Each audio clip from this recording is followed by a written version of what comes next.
Aku nak kongsi satu pengalaman yang sampai sekarang masih terngiang-ngiang dalam kepala aku. Walaupun dah bertahun berlalu dan aku cuba lupakan. Dulu, masa aku muda, aku dan beberapa kawan pergi camping kat sebuah hutan lama yang jarang orang masuk. Tempat tu jauh dari kampung, sunyi dan penuh dengan pokok-pokok tinggi yang melambai-lambai bila angin bertiup. Malam pertama, kami di situ, api unggun menyala dan kami mula bercerita-cerita seram. Tapi aku rasa ada sesuatu yang pelik pada malam itu. Tiba-tiba, aku dengar bisikan lembut dari jauh. Macam suara perempuan menyanyi perlahan-lahan. Merdu tapi menusuk jiwa. Apabila banyak berlebih-lebihan suka, itulah tanda. Aku cuba cari sumber suara itu. Tapi hutan gelap dan sunyi. Langsung tak nampak sesiapa. Aku berbisik dekat kawan aku. Lan. Kau dengar tak apa yang aku dengar? Mereka cakap aku penat. Halusinasi. Keesokan harinya, aku jumpa seorang orang tua di kampung berdekatan. Aku ceritakan apa yang aku dengar.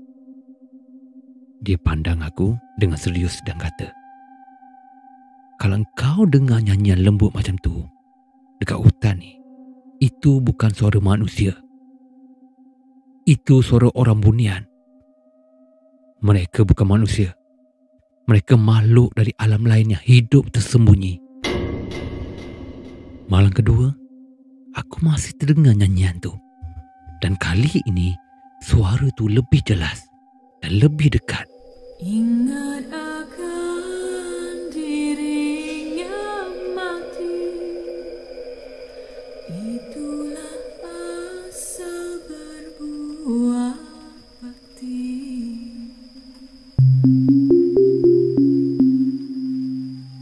Kali ini, aku berdiri sendirian dekat pokok besar yang nampak tua dan besar. Pokok yang kami semua panggil pokok mistik. Tiba-tiba, dari celah-celah cahaya bulan, muncul sosok seorang perempuan cantik, berpakaian tradisional. Wajahnya cantik, tapi matanya kosong. Macam ada sesuatu yang tak kena. Dia senyum, tapi senyum yang dingin. Dan tangan dia capai tangan aku. Dia bisik dengan suara lembut, tapi ada getar misteri. Dia cakap, "Jangan ikut kami. Dunia kami bukan untuk manusia."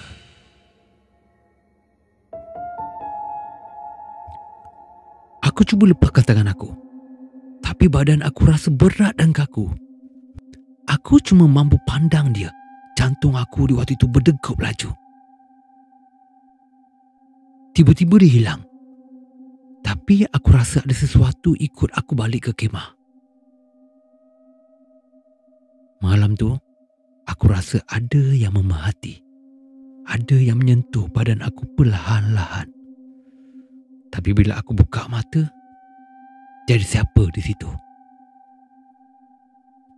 Aku cuba cerita dekat kawan-kawan, tapi mereka semua geleng kepala.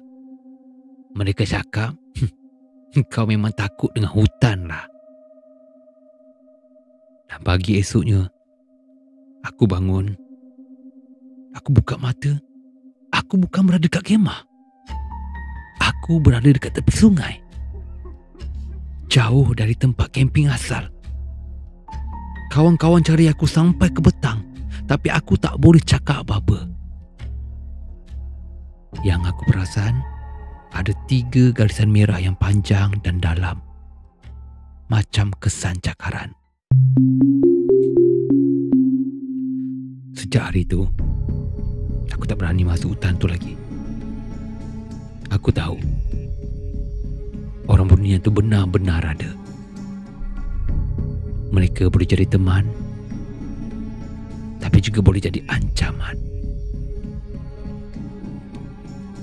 Dan aku tak mahu jadi mangsa seterusnya.